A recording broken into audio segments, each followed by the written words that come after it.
高雄大比哦，7月初1开始，这规个园区呢要全部交予高雄市政府来代替管理，唔免收门票，干那会收这车辆的钱尔尔。也唔过呢，即马环保团体所烦恼讲，这若准全面来开放，恐惊是会影响到当地水源甲生态环境。也若这市政府表示讲，会看其情形继续来评估。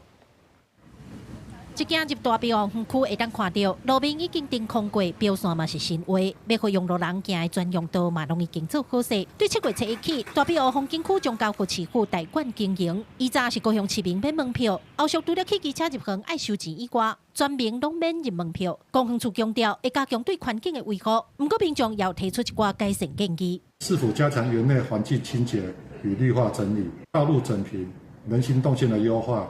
及停车空间改善，是否代管后会更重视生态环境的维护？就是目前我只有看到，就是会分成2大边逛而已。但是就是逛的路程中，其实还有很多小岔路，会不知道那个地方是通往哪里的。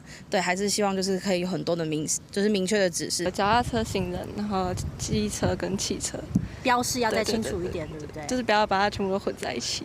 那民众有建议，进前宽团烦恼人甲车若无入园的数量管制，会影响水源甲生态。市府表示，目前也是维持现况，后续会看情形检讨改进。另外，高雄寿山动物园对7月初1到8月底也推出12岁以下囡仔免入门票的优待，而且休假期间嘛有真侪新的动物摊要甲大家见面，并且亲自走过来同乐。 在园区内的教育中心推出昆虫特展，在每周6日已有专业的讲师带来精彩的讲座。